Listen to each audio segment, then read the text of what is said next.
right, so I'm here, Orlando, Florida, once again. Most valuable prospects, number 5, H2O Silv in the main event. Leading commentary once again. Big shout out to just everybody that's allowed me to do this. It's been kind of surreal to just sit here and process the last year. Anyway, thank you to you guys, but today we have to talk about the Jake Paul fight. Yes, it was announced this morning while I'm on the plane about to land in Orlando. But that fight's not this weekend. It's actually March 2nd in Puerto Rico.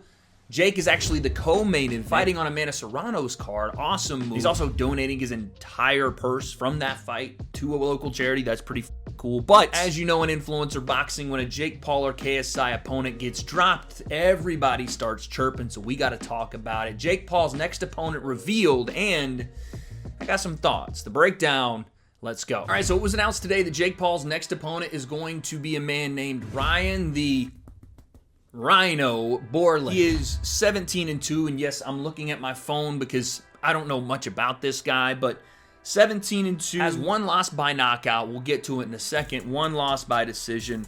He's 35 years old. He's been pretty inactive, only having 2 fights, I think, over the last 6 years. 6 feet, 74-inch reach. Normally fights at the 170 to 180 pound divisions, but as he's gotten older, he has gone up in weight. Fought at 185 once, fought at 187 once. He's going to be fighting higher than that this time. So, all in all, on paper, is this a world beater of an opponent? Is this the champion of the world? No.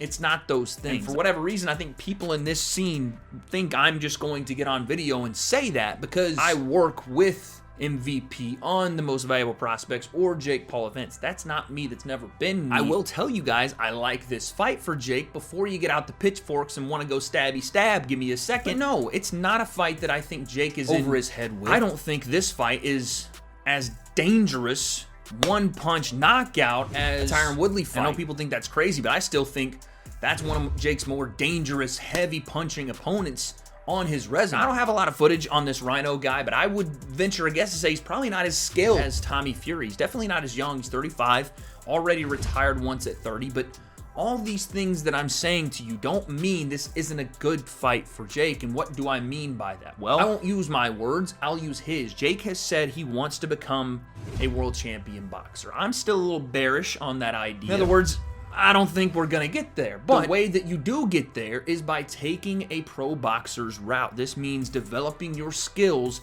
by consistently fighting and upping that level, whether it's by leaps and bounds or minutes and rounds. In other words, Jake needs experience, and whether you guys want to admit that or not, whether the fighter is who you believe is the most dangerous, the most credible, the biggest name, whatever, it's exactly what Jake needs right now.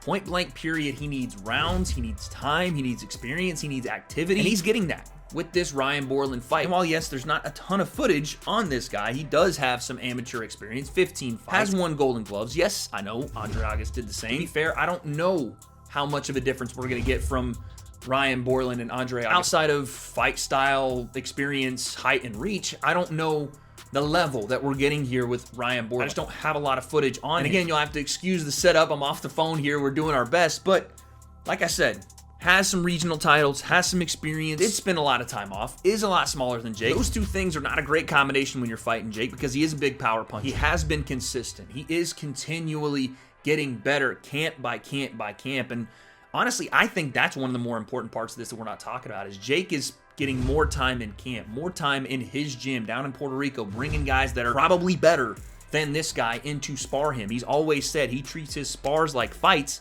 and he brings in some of the top guys he can find so that when the actual competition starts, he's already fought the tough guys. He's already fought the guys that are far and away better sometimes than the people he will actually fight on fight night, so his experience is gained in that training room to then put on a show on fight. And I know what everyone does. I see it every time. Anytime Jake announces an opponent, it's one of two things. Jake fights the big name, whether it's boxer, MMA, crossover, sold out crowds, pay-per-view, the whole thing. And then there's the complaint about the MMA fighter. Oh, non-boxer, not the thing you wanted to see, but then it's fight a boxer. And Jake does that. Tommy Fury loses that one, regroups, big fight versus Nate Diaz, then Andre August, pro boxer. Ryan Borland, pro boxer. Then you get the complaint of, okay, well, he's a boxer, but he's not the big name, not the young guy, or he's not a test for Jake, or he's fighting in the hotel, or it's not the box office.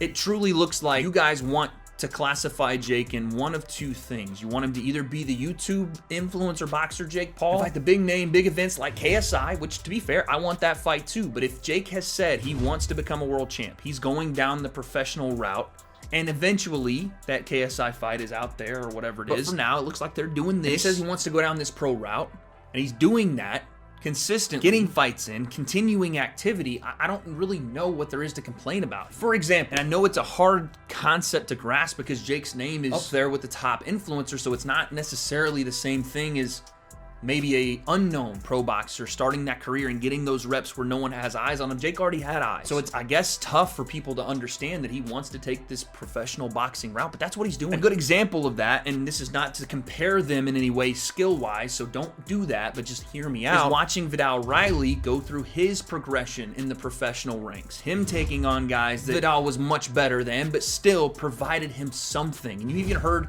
Vidal's dad in some of his fights where Vidal was just trying to get reps, just trying to get ring time, trying to get rounds in, because sometimes it's more important than the big knockout that you saw with Andre August. It's more important than just going in and flatlining people left and right. It is gaining experience through time spent in camp, in the ring, under those lights, under adversity.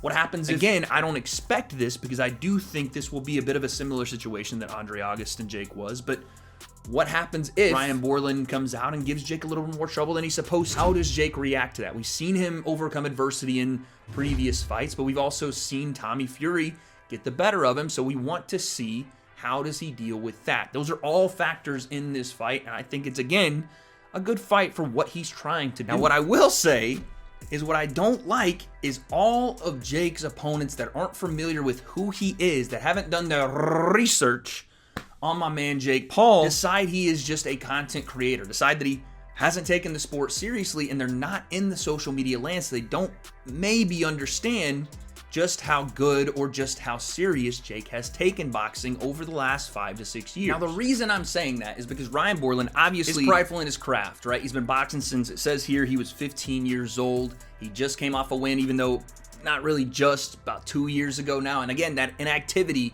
and the fact that he did retire at 30 years old and come back, these are things that you don't necessarily want to see for a guy. Inactivity, going up in weight versus Jake, it's a recipe for disaster. But on top of that is when guys don't take Jake Paul seriously.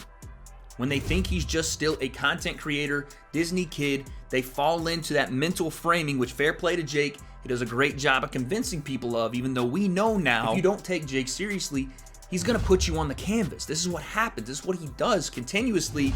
And continuously, we get quotes like the one we got from Ryan, the Rhino Borland. He said, quote, "Jake Paul steps into the ring with his social media clout, but let's not mistake followers for experience or skill," said Borland. Quote, "While he's busy chasing likes, I've been honing my craft for years, stepping into the ring and beating real boxers." On Saturday, March 2nd, cannot believe he said this part, but of course he did. "I will shock the world and put an end to Jake Paul's boxing career." That is a terrible omen. If we know anything about anyone that fights Jake or anyone that utters that phrase, it doesn't go well. So again, you're getting a guy like this who's very prideful in his boxing ability, who is considering himself the real fighter here, and has already fallen into the pitfall of what you don't do when you fight Jake. You better take him seriously because listen, when I was in Puerto Rico, when I was down there for just a day and I got to see Jake train a little bit, I didn't see a content creator. When he was knocking out Tyron Woodley, when he's knocking out Andre August, when he's doing these crazy workouts, I didn't see him doing it for TikTok and Disney. I didn't see him doing it for likes on Instagram. There wasn't a camera in that place. He was grinding, and when he's knocking out Tyron Woodley, when he's knocking out Andre August, when he's beating Nate Diaz, when he's doing those things and he's getting better progressively, the last thing you want to do is take him lightly. Because a lot of the people that have either fought Jake or watched him that are not from this scene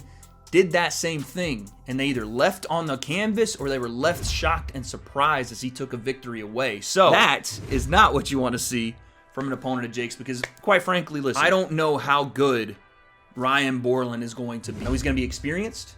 I know he's going to have winning mentality because that's what he's done. He has won 17 of 19 times he has fought. He is a winner. I know that he's going to have skill that maybe Jake hasn't seen. I think still to this day, Tommy Fury is the most skilled guy on Jake's resume. But this guy does have 19 fights. There has to be some level of skill that is better than, for the most part, Jake has seen in his sanctioned fights. But lastly, he's going to provide an answer for a question we always have with Jake, because we still are getting questions answered and new questions asked every time Jake fights, whether it's, okay, what do you do after Tommy Fury beats you? Okay, what do you do after you go 10 rounds with Nate Diaz? Okay, how much improvement really was there from Nate to Andre August based on the fact that we didn't get to see much of it? Is it really there? Is he getting better? How much better is he getting? And also, can he implement it if things go bad? Are the fundamentals getting better? How much better are the fundamentals getting? Can he stay fundamental late in fights? What happens when adversity comes from a skilled technical boxer and it isn't just that big first round knockout? All these things we keep finding out answers, but then again, like I said, asking more questions for, and I think that's the point. Ryan Borland, in my opinion, Jake should be. But to me,